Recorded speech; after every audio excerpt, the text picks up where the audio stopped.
I'm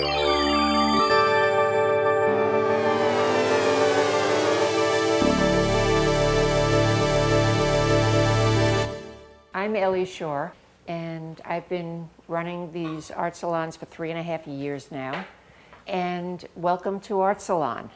We have different kinds of artists, different disciplines, people with very, very different kinds of ways of working and making art at every salon. And this particular month, the Armory was having this major show of ceramics, and so it just seemed natural that this was going to be my ceramics evening. So I've asked 3 very different artists, all of whom have links to the Armory, and all of whom are ceramic artists and who have taught here in ceramics and in sculpture. Our first speaker is Muriel Kaplan. She had a major show here about 5 years ago that filled Montgomery Hall with her sculptures and her drawings. She was the first sculpture and ceramic teacher at the Armory in the 1980s when the school was just beginning. She graduated from Cornell and is certainly the only person I've ever met who studied with Joseph Campbell. I find that very impressive. That was at Sarah Lawrence, okay. And then she got her master's degree in sculpture at Sarah Lawrence. And she's going to speak just a little bit. And we've got a few slides. This is one of her drawings. And I think her drawings preceded her sculpture, but her sculptures are very much portrait. I was doing a web search about her, and I found a wonderful quote from Muriel to someone who was interviewing her for an exhibit that she was in 1987. And she said that the people that are the subjects of her sculptures, they're always portraits, they're always people. And she sees them as people that you might glimpse in a crowd or characters in a novel. And I think that's just a wonderful way to look at her work. Kaplan-futej is someone that I've known for a few years now. He got his master's degree at FAU, and I met him and his wife, Isabel, who is an artist in resident here. Steve has also been an artist in resident here and was the head last year of the sculpture department and had a big influence on the way that the sculpture department was organizing the kinds of classes that it had. And Mark Walnock is currently the head of the ceramic department. I still wonder how they sort out what is ceramic and what is sculpture, because to me, they're 2 sides of the same thing, although sculpture requires knowledge of all kinds of other materials. We're going to begin tonight with a few words from Muriel. She didn't want to speak a whole lot, but I won't let her get away without saying hello. I really didn't want to speak at all. Sorry, I didn't want to speak at all, but what do you want me to say? Yes, I was the first. Tell us about this picture. Oh, well, that was taken in my apartment, actually, where I live. I'm now living in an old folks' home, kind of. I'm not young, as you see, and I've been doing this for a long time. I was the first teacher here, and I remember when they cut out the school at the Norton Art Gallery, and they gave us this. They said, "Here, can you make a school here?" And they asked me to be the first sculpture teacher, which I accepted, and I learned a lot. You learn a lot when you teach. Okay. What else would you like me to talk about? What drew you to sculpture? What drew me to sculpture? Well, I'd always done art. I've always drawn. I was in college, and it was, I needed an extra course on Saturday, and the only one they had was sculpture, so I took it. And that's where it all began. That's the way it goes. So this is a bust I did of he was a World War I hero. And they named the airport here after him. Of course, they call it the Palm Beach International, but he's Captain David McCampbell. And I did him from life when he was old. And he gave me all his, he gave me his helmet and his jacket and everything so that I could work him back until he was, I did him as he was young. But I met him when he was old, And I did this when he was old. That's But a he good looks young. story. And I think we've got one more. Oh, that was a famous art collector, famous ceramic collector. Actually, she's got a show on at Yale University now of her things. I don't think she put mine in it, but that's a bust I did of her husband. So that's what I do, bust of people. That's it. Thank you. Thank you very much. And I'm going to turn this over to Kaplan-futej and go sit down. I think I'd like to start by thanking Muriel Kaplan once again. I originally came to Florida as an artist in residence for ceramics here at the Armory Art Center.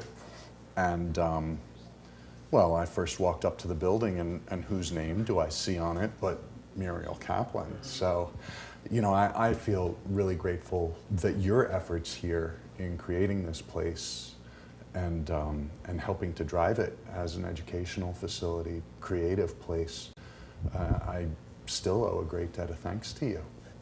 I just found out before we started this evening that Muriel and I and Mark, we all come from the same general area. I was raised in suburban Philadelphia, and somehow we've all ended up here.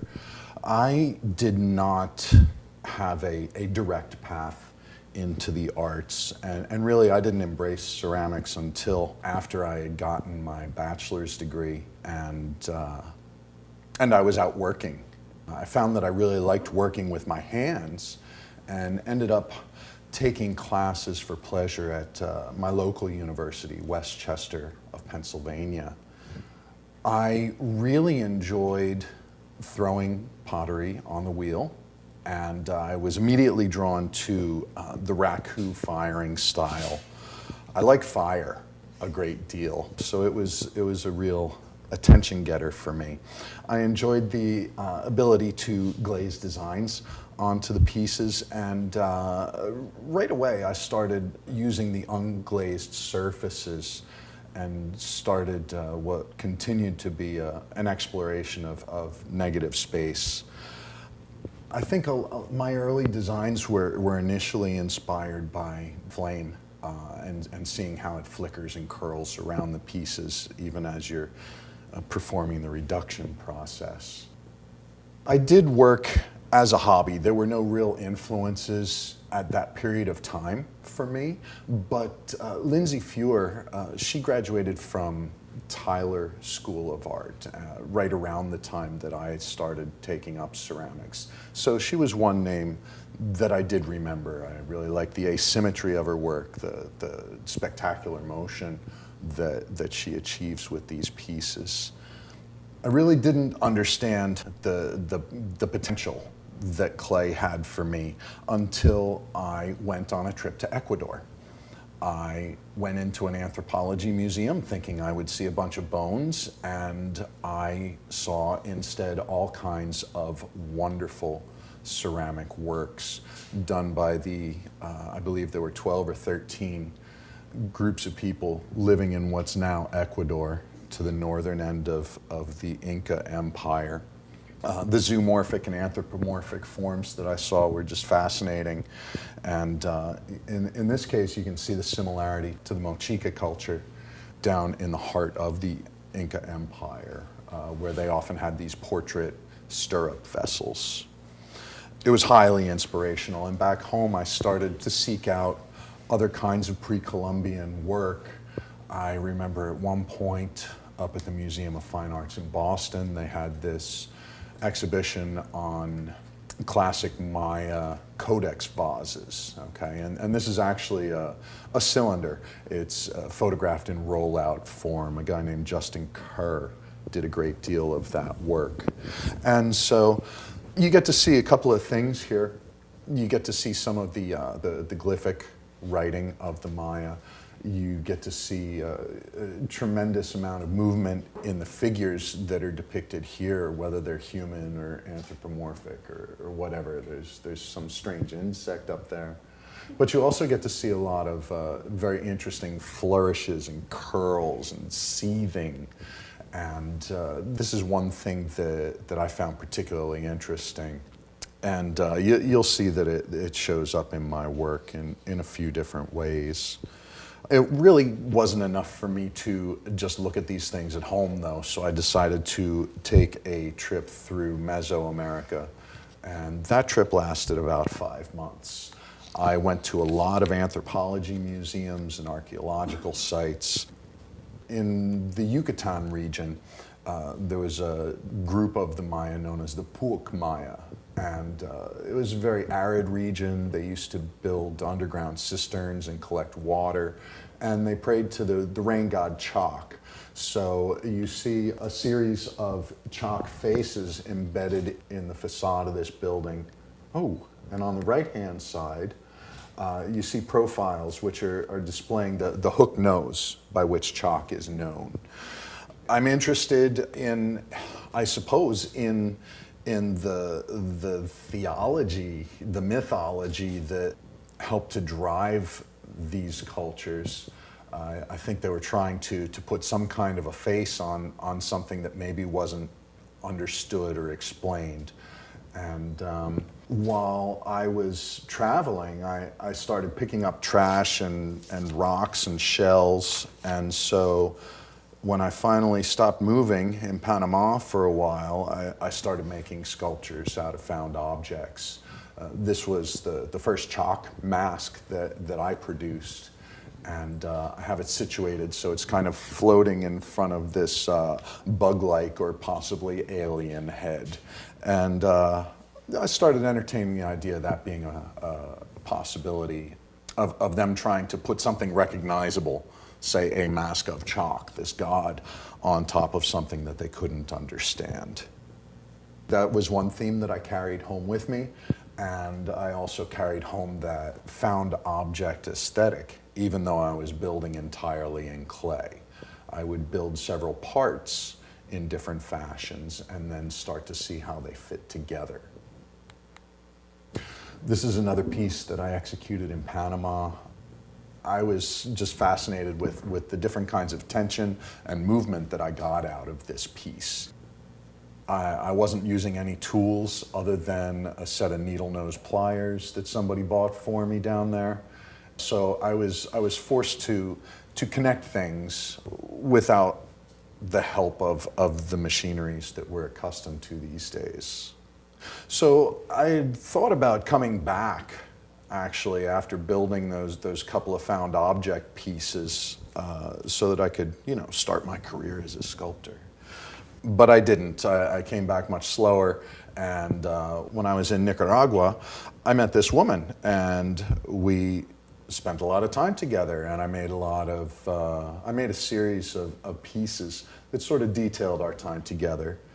Our entire relationship took place in Spanish, and so you'll definitely see that this is the point in time when I start using Spanish for titles.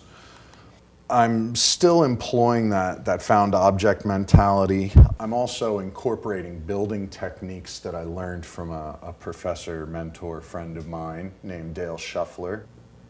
He taught me about stretching slabs of clay through templates and connecting them to create volumes. And so this piece is composed almost entirely in that fashion. You'll also see a lot of Mayan flourishes on here as well. I spent a lot of time after I came home searching for answers about Joanna's untimely death. And it was cause for a great deal of speculation about how things happen, how people meet, how things just line up in time. And again, it refers to another Mayan concept.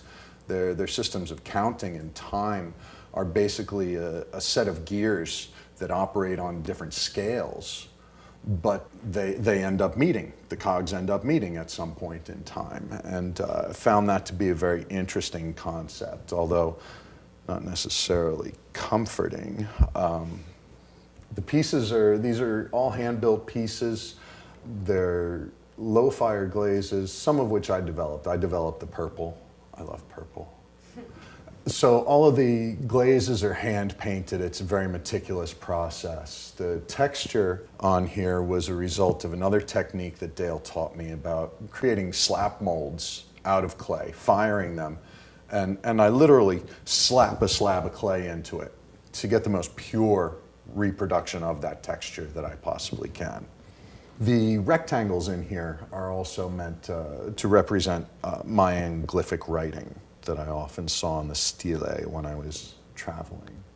At some point, I weaseled my way into an invitational show at the Kentucky Museum of Art and Design. It was called Bottled Spirits, and I have at this point switched back to throwing. So I was throwing in sections, and I started incorporating some of these tendrils.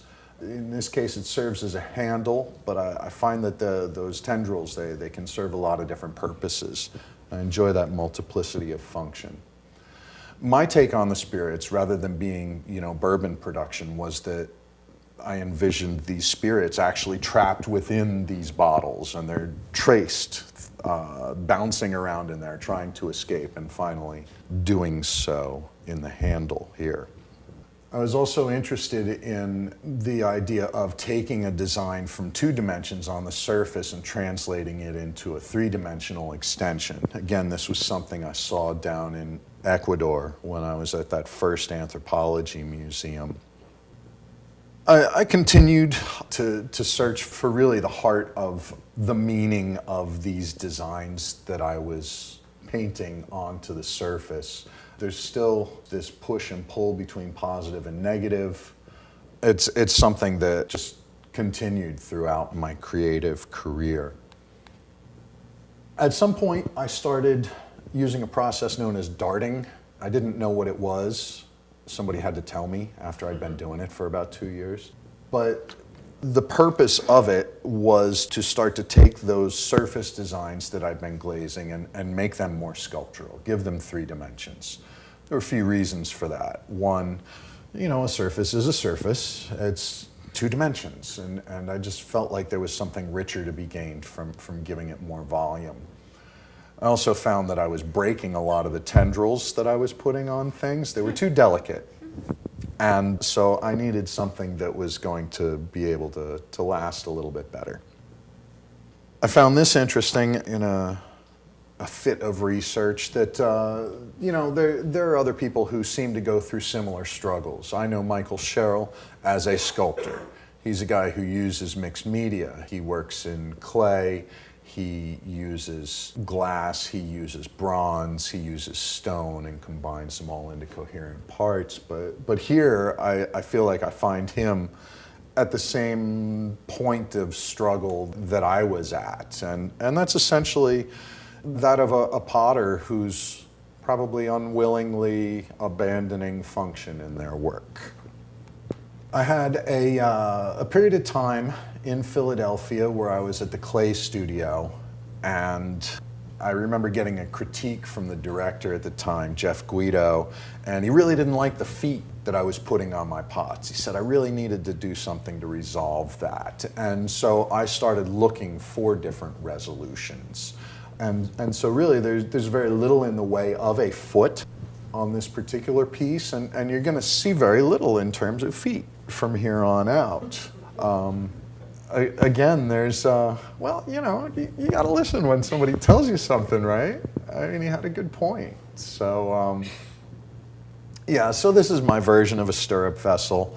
While I was at the clay studio, I ended up with my first residency at the Perkins Center for the Arts in South Jersey, where I got to fire in a borigama kiln. So I was getting wood and soda effects, depending on whether I was in the first or second chamber. That was a really great experience. This came out of one of those firings as well. I really loved how the ash just went wild on that Hamada green.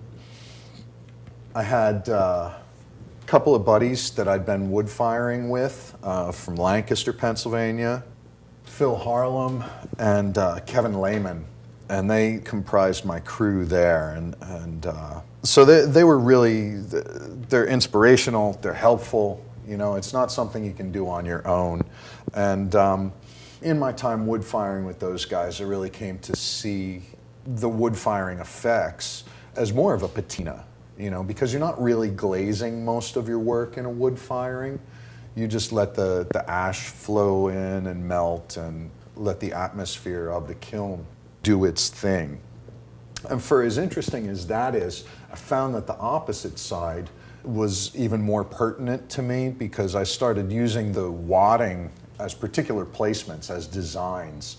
And you start to see how flame is flowing around these things, how different kinds of gases are affecting different areas. And it's all very sympathetic to what I've been working on to that point. This piece was one of the ones that I executed here when I showed up as a resident artist at the Armory Art Center. You can see that I am still throwing in sections, I am darting. I went back to a brighter palette, but probably one of the best things I learned in terms of technique was how to use a sprayer to apply glazes. And I really enjoyed what was happening there. And in a way, it kind of freed me. It got me away from some of the meticulous glazing that I had been doing previously. This is another piece that I did for my residence show. That Christmas, James Brown died, and I love James Brown. And I was playing him all the time in the studio. And so I made a horn section dedicated to him. And well, Lick and Stick is just a great song. So. But you can see with these couple of pieces that there's an obsession of mine that's maybe getting worse with concave edges. It's sort of the opposite. It's almost the foil of a typical wheel-thrown vessel, because vessels are round. It's a convex form. They're meant to contain. But as soon as you start making things concave, you lose some of your storage capacity. You lose some of your strength. It becomes a much more difficult maneuver.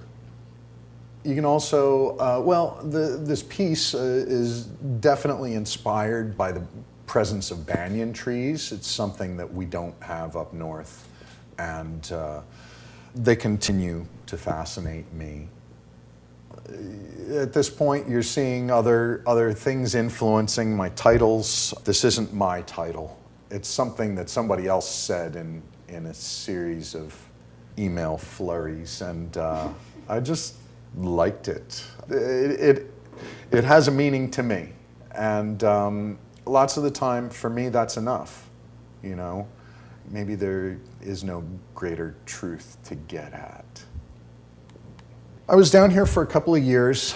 I had to work and get stable. I decided I wanted to stay in Florida, but the urge to make really was too much. And so I went back to school. I went to Florida Atlantic University, enrolled in the master's program there for fine arts, and returned immediately to one of my previous themes of chalk. This is a hand-built piece, found object, and sort of entertains a fantasy that's not so dissimilar from what was happening out in the Yucatan with the pre-Columbian peoples and that need to gather water.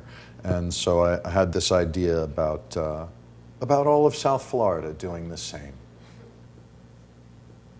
Of course, when you go to school, you actually need to start studying stuff and learning things. And I grudgingly did that. But one of the first people I studied at length was Mata. And it turned out to be a really great thing. You know, I found out about the nature of unconscious creation that was embraced by the Surrealists, of which he was one. But also I started to learn about the varying influences on that loose group of artists, you know, because they were just starting to learn about things like psychology. They were embracing the teachings of Freud, you know. Mata was at least an associate of Duchamp, who was an embracer of chance, but also embraced the modern mathematical movements that were occurring. There's a guy named Henri Poincaré who did some real groundbreaking work in terms of geometries of curvature. Okay, that's what's known as non-Euclidean geometry. So I saw a lot of this influence in Mata's work, certainly in these curved lines And he seemed to be getting at several different things, trying to create multi-dimensionality, trying to create curves, roundnesses, things that were not happening in linear fashion, in contrast to our linear creations. I saw them as bands of energy or magnetics, and I became very sympathetic to those things. So this piece was a glass cast piece. The model was a little chunk of live oak. You have to cut a lot of wood if you're going to fire a wood kiln, and live oak is one of the primary sources of lumber for us in South Florida. It's very gnarly and rugged and curvy. You get to see a lot of grains and knots, and so I based this piece on that. The knots, well, once the glass got cast, they sort of look more like eyes or eggs. So I started thinking back to some things that I'd seen while I was traveling once again. But I was also looking at contemporary artists. There were a couple who were using trees as inspiration, and I appreciate what they're doing in terms of systems, but they seem to be relating more to roots than anything. And I don't know, I'm not sure. I like the idea of systems of flow that occur within organisms, you know, but I'm also interested in the systems of decay and reconfiguration. And so, you know, I worked with that idea of trees and decay and peeling as if bark or layers were coming off. And certainly I couldn't have hoped for a better result than what happened with this wood firing patina. But in this piece, I was looking more at the casing and trying to eliminate that system of flow. So I hand-built this piece, and well, it's got a couple of considerations in it. There's a glass element in the center. It's based on that first glass element, but I made those eyes more like eyes, and I made it more bug-like, almost like a cicada or some kind of Mayan deity embedded deep within a tree. Bicephalic is, that means two-headed. And for me, there was an implication of a two-headed, well, there's a sculpture of a two-headed winged serpent in Copan. So it's hard for me to shake those kinds of influences, apparently. Lee Bontekoe is somebody who I really identify with formally. She was part of the New York scene in the late 50s and early 60s, but ended up turning away from it. And really, she's about the only sculptor I know of other than Kiki Smith's dad, David Smith. Really the only two sculptors that I know of coming out of the New York scene. But I think that her work was just fascinating. She was building steel armatures and covering them with canvas from, I think, World War II surplus. And I felt like she was entertaining a very basic question that I kept asking myself. You know, I started learning about things like linguistics and philosophy in school. There's a guy named de Saussure who developed what is known as structuralism. It was an idea that became adopted by philosophers, and it runs on a binary principle, okay? It says that we determine what things are by knowing everything that it's not, okay? So it's a process of differentiation. And, you know, I feel like Lee Bontekoe is defining those voids by what is not the void. She's creating what's outside that hole, okay? And I sort of ended up asking myself that question. What is it that's outside that hole, okay? The sphere, it's one of the most common constructions of the universe. Its mathematical equation is very simple. But what's outside that circle, what's outside that sphere, is an infinitely more complex calculation. But you can't ignore one and just focus on the other. And I realized that because of all the work that I was doing with molds. I started looking at the interplay of mold and positive, playing in my mind back and forth which was more important, which was the piece of artwork, you know? And looking around at other artists, I saw evidence that they'd done similar things. Bruce Nauman, he sculpted the space under my chair. The space under my chair, come on. All right, but he had a lot of theories on work and what is an artist that really resonate with me, and other people as well. Rachel Whitehead cast the inside of a 3-story Victorian building. It's an old row house. And she made some statement about it's a record of the things that never happened in here. Oh, it was deliciously awful. Yeah, so that got torn down. It's ephemeral, like so many things. I took a trip to Brazil. I went to the Vale da Lua, the Valley of the Moon, and this river cuts through a bunch of sedimentary rock. And the evidence of the path of the water is a series of concave structures. It gets very confusing visually as you immerse yourself deeper into it and remove the rest of the landscape from you. But it really inspired me to start a new body of work when I got back to school. And it's very reminiscent of what I saw there. I started recovering abandoned clay bodies around campus, combining them, which is a real no-no in ceramics, deliberately creating impurities. I would use dried up glaze, I'd crush it and put it in there, rust flakes from a pile of metal over in the yard at the VA, knowing that that would melt out at high temperature. I'd crush up soft brick and throw sand in there. And I was using molds. I was using molds that I created out of decaying construction materials, you know, plywood and boards that were just warping out in the air. I'd encourage the warping. And then I would construct unique molds out of them, which were, you know, concave on every side, basically. And I would fill this space, just like Bruce Nauman filled the space under his chair. And so what I'm left with is a recording of the opposite of these rounded forms. So yeah, I started referring to them as interstitial space, literally the space between things, and found that archaeologists actually use interstices, fossilized interstices of silica, to determine how people were surviving, what kind of grains they were eating. And it had helped to identify different peoples and their migrations.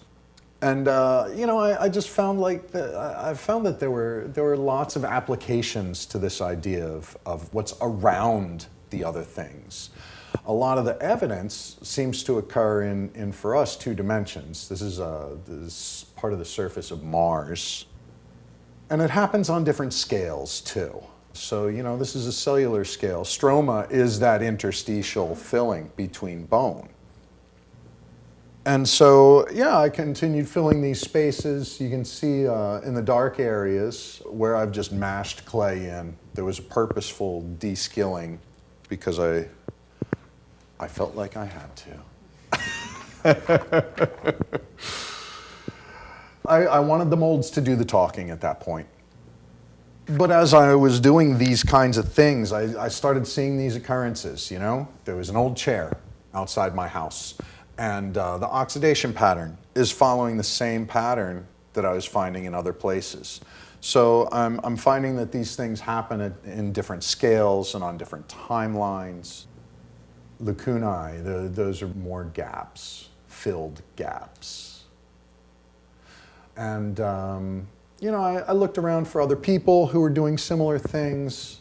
I'm really sympathetic to what Ava Hild is doing, but she doesn't really have the same kind of volume that I have, and certainly she's much more smooth and elegant in her execution. Mine are all chunky and melting, falling apart. if they survive the wood firing process. They're still shedding afterwards. This one never made it home after its first exhibition. But here you can see a clearer juxtaposition of the white and yellow is a porcelain versus the brown is an architectural clay body. And you can see the cracking occurring as a result of different shrinkage rates in the clay. But I think that maybe the most interesting time is when you can get up really close to these pieces. The variety of effects is what I'd been hoping for in the wood firing. And that's because of that integration of different materials into the same piece.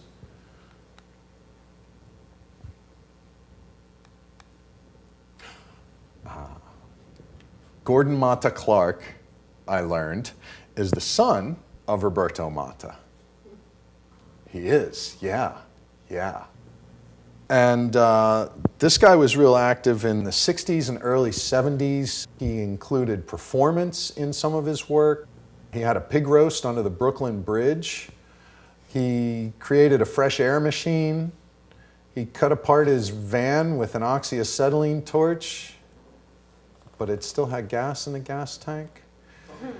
And he cut into buildings. This apartment house was adjacent to the Pompidou Center in Paris, and this work was executed and only existed for, I think, 2 days before this building itself was torn down.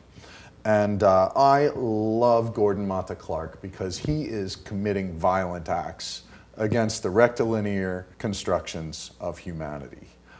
He's taking us backwards in a way, and he's breaking us out of that box. One other thing that he does, interestingly enough, is he refers to some of the architectural achievements that moved us forwards as builders, which are not square constructions. They're rounded constructions. The Roman arch, the dome, the pendentive, which is my favorite. And yeah. All right, tell me it's not there. Yeah, I mean, I never know when these sightings are going to happen. Really, I don't. But I try to record them as often as I can. And sometimes they're really fleeting. I couldn't even take 2 pictures of this. It was already gone. Well, that happened during a work day, you know. I was just sanding down the surface of something, and here it is again. I don't seem to be able to escape it now that I've seen it. And so, you know, I see this as one of the constructions of nature. Nature rarely works in a straight line. Nature works in curves. And even though we may not see the interaction of 2 forces, one thing is always enveloping or countering the other. I've started doing some experiments with light to try to mimic this as well. And well, I've started going back to that found object mentality again.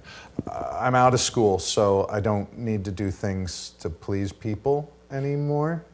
So this is one piece that, one of my recent pieces that's going to be included in a show at Palm Beach State on January 12th. I'll be part of an exhibition with my graduating MFA class, and we're going to have a show called Cultural Mosaic up there. And I invite you all to come. Thank you very much.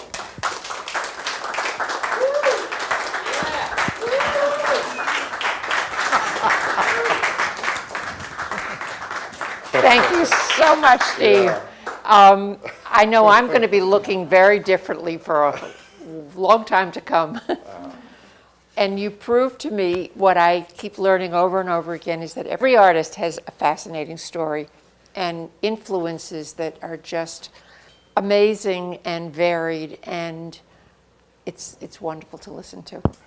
Mark Walnock is about to do the same thing for us in a completely different way. Go, Mark. That's me, Mark Walnock. I'm the director of the ceramics department here at the Armory Art Center. Maybe a few of you know that I work with Brian Wood. I think he had to leave to go to his wedding photographer appointment. But In working with him, he would incorporate many sort of icebreaker, get to know you type of exercises throughout the lessons, which added another dimension to the creating process and self-awareness aspect. During one exercise, he invited each student to reveal a positive aspect about our past that no one in the group would know about. I thought of this as a good way to open my presentation. It's just a shame that I had to search all the way back to high school to find something to speak of. So yes, I do in fact hold the record for a shuttle hurdle relay race in my attended high school.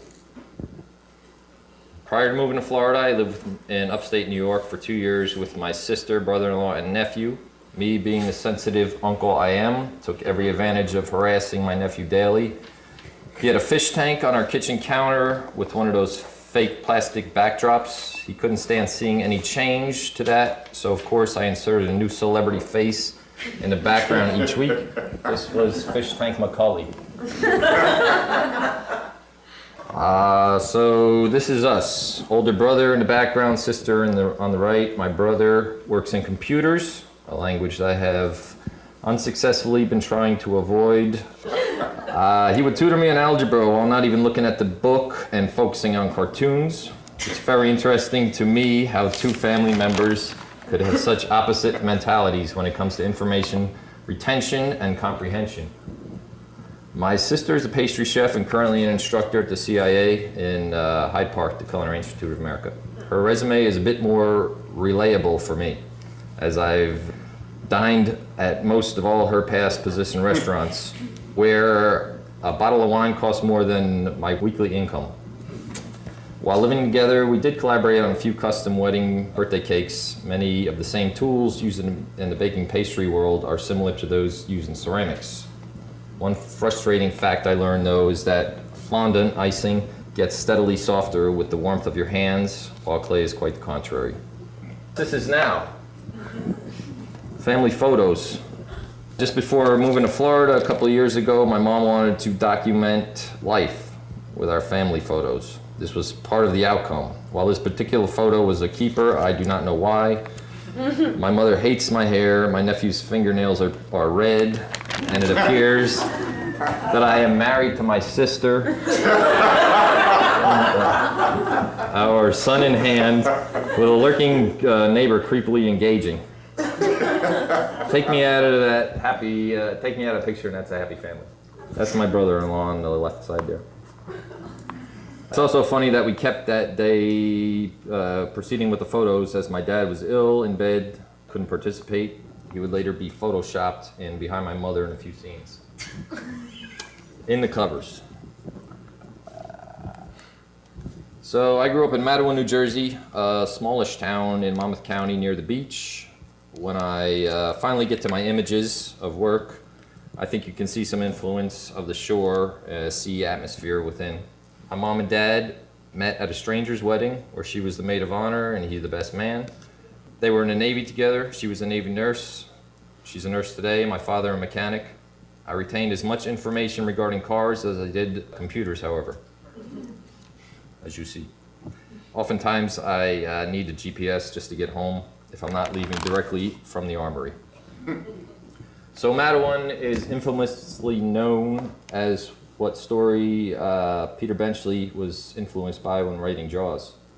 What would have been thought as of heard of at the time was a supposed great white shark traveling up the Matawan Creek, killing 2 boys, eventually 3, in a creek the size of a small river. Wasn't even brackish water, fresh water. So that's Matawan's claim to fame. The slide speaks for itself.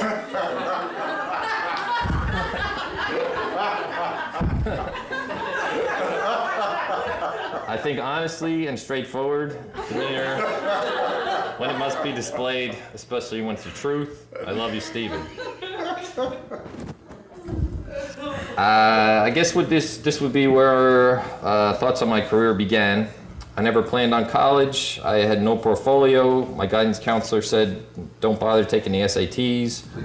And I planned on joining the Marines, figuring the discipline would define some path of the future. Wendy, my mom, her disapproval said otherwise. And there's no other name that would go with Walnock as a last name besides Wendy. Wendy Walnock, it's hard to match. So I applied and got into art school mainly on my academic ability, not so much the artistic end. I went to my interview at the Philadelphia College of Art and Design with actual drawings, a few smaller plaster sculptures, and got in. I carried the work that I actually had to the interview and put it out in front of them. I didn't know how to take pictures or put anything together otherwise. And I was sick. I had strep throat at the time too. But anyway, I got in. I hated the city at the time, but it wasn't long before I saw the advantage for a wannabe artist to be living there. I don't know what everyone's opinion may be on whether someone is born an artist within or one can learn to be. I can say that the latter was true for me. I couldn't draw a portrait. I couldn't pick up a pencil and relay anything that I'm seeing right now. But technical skills I learned pretty in depth going to the Philadelphia College of Art and Design. I knew I wanted to draw, I wanted to paint or sculpt or something, so I went for it. Now for a poem. Some people may know that I feel writing and drawing pair well when it comes to expressing myself and discussing my physical artwork. Poetry is important to me, and though I never read them or display them with my pieces, many times they accompany a sculpture in my mind. So some of you may have heard these before. It's just a few poems I've written in the past. The first one is about Jersey Shore. It's pretty much about going on the boardwalk at Seaside, seeing other groups.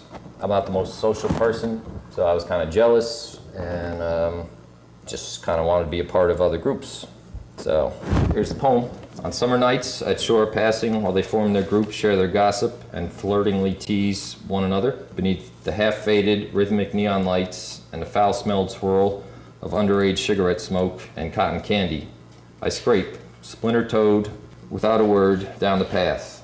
My path worn sterile, with walls just high enough to disparage any interruptions, letting my toes dip further between my previous day's prints I've grown to trust. I've often thought of how much easier it is to guide myself, relying on only what I can physically feel, can pick up, can rub, can throw, working kick into the path of all those who told me it would be hard to get through life being as quiet as I was. Never mind that, here I'm content. At this place secluded, appearing thankfully as a faceless blur, to all those lost in the commercial daydream, under a passing marijuana cloud resembling a giraffe and poking methodically at the hums of the circus pipe organ, I drift, and laugh at the thought of the tide gathering its force so high to rot that wood, pull each nail from its support, and piece it all back together more perfectly beneath its blue-hued mirror, among algae and urchins as a summer home for the fishes.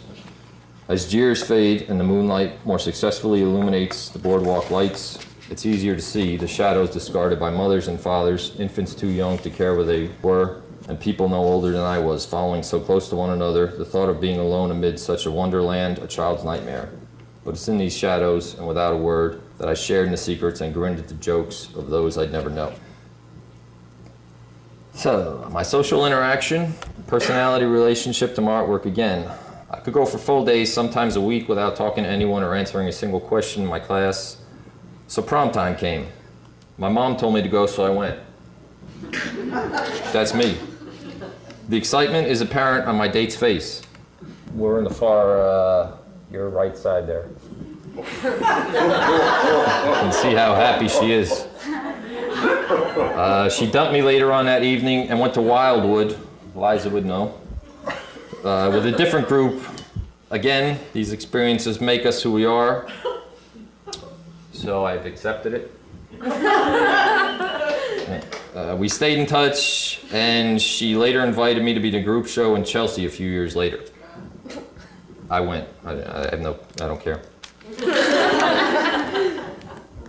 I love my nephew, even when he jumps on my lap with a wet bathing suit on. I think his thoughts and our relationship have worked in a way into my making things somehow. I love my first niece as well. She was born with the same ball-busting attitude as my nephew. That's her there. On to my work. That was my professor's, both of them, favorite piece from college. Again, with the paint that they hated that I burned off. Again, bad slide. The silver tape to mask it off. This one was about 4 feet tall. Just layered glazes on top, dripping down over the bronze extensions that went about 5 feet out. We had this on our porch in Surf City, living there on Long Beach Island. And I left it there. I moved, so maybe they're still enjoying it or it got washed away in Katrina. Who knows?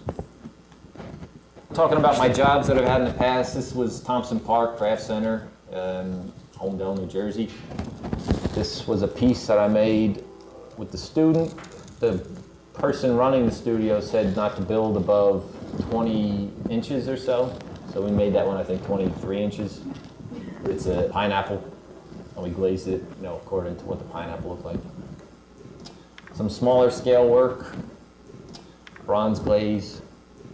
Same thing, thrown elements at the end. Another job that I just kind of spoke of, Long Beach Island. Worked there for about 12 years. It's just a still shot of doing some raku there. 2 grade students. Bottom and top are cut off of that because that's how I take slides. Imagine some feet, imagine a little twisted point at the top. And it looks like it's like a halo around the whole thing. So. But yeah, it's still just using, that's like 3 individual components for a vessel with a twisted top. I had that at a show right off of Long Beach Island, and a 3-year-old knocked it off the pedestal. But the person running the show actually paid for it, but I was only charging $50, so I told her to keep it. Basket, same idea. I was working with thrown, altered forms. Same thing, low dish, other one, focus.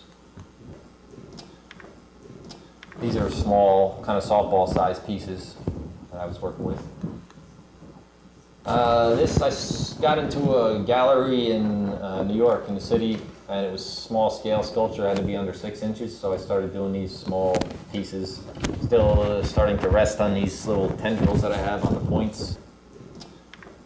That's not one of them. That's about 3 feet long. All the bronze glaze that I'm using now. Another one. I had a residency at the Vermont Studio Center in Johnson, Vermont. They had 1 kiln and they didn't really accept ceramic artists, but they had a weird calling and scholarship for male resident artists of my age, and I applied and I got it. So of course I took it. That. So this one, another small scale one. It's about 5 inches or so. This one it's called cob. I was thinking of a corn cob with the roots and then extensions growing out from that. That's pretty much what my work is based on. Just something growing out of the ground, what's growing out, and what's beneath. Another one there. That one's about 4 feet tall. That one's about 4 inches across. My fantastic slide again, cut off. It's cup and saucer. That piece lifted out to the saucer in the bottom. Not for another poem.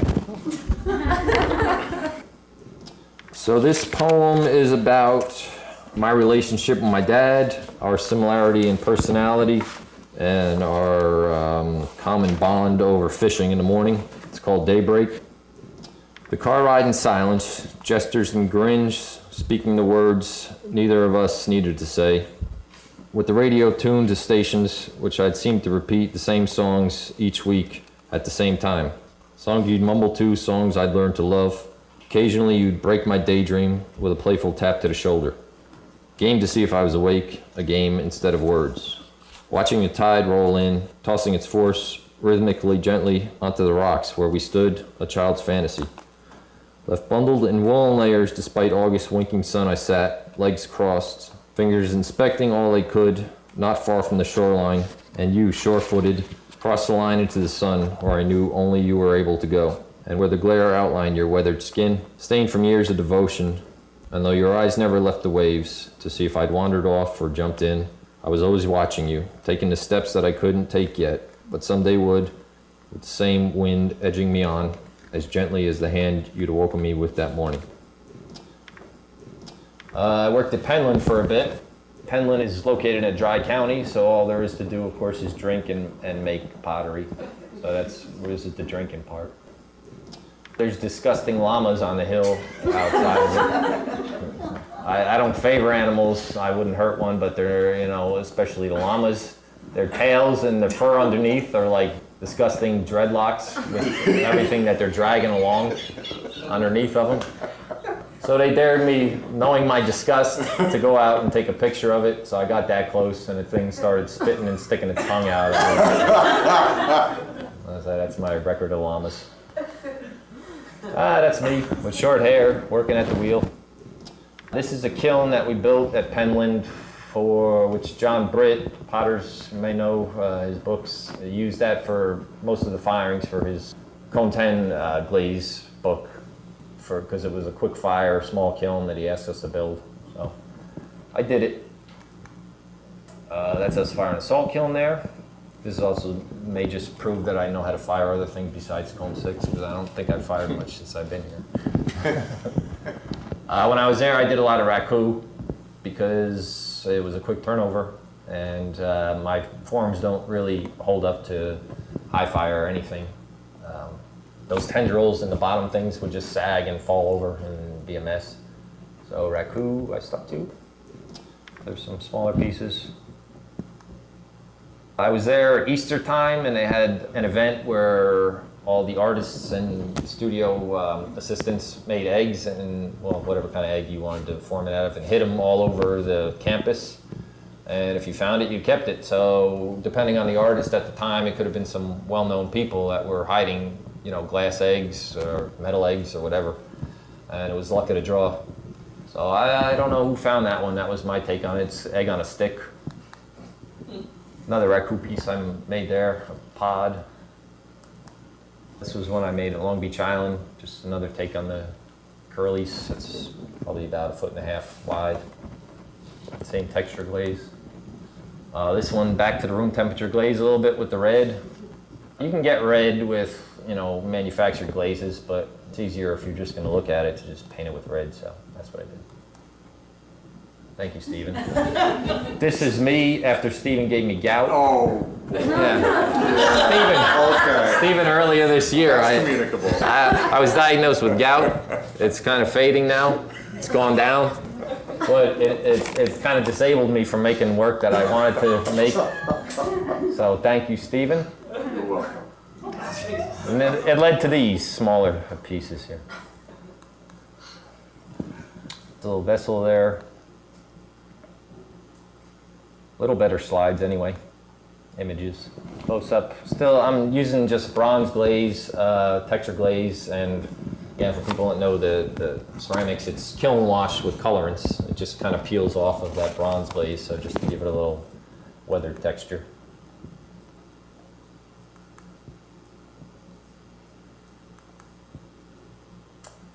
That one, same textured glaze, bronze on top, and then sandblasted the interior.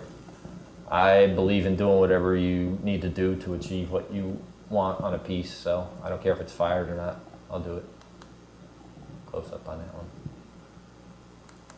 That's just a blurry image, same idea. These clusters with the growth coming out is kind of my idea. These are some of the last ones I've made here at the Armory. Kind of clusters with a central crawling glaze on them. That was a teapot that I made for the Mad Hatters a couple of years ago. If you can see a teapot in that, then that's what it is.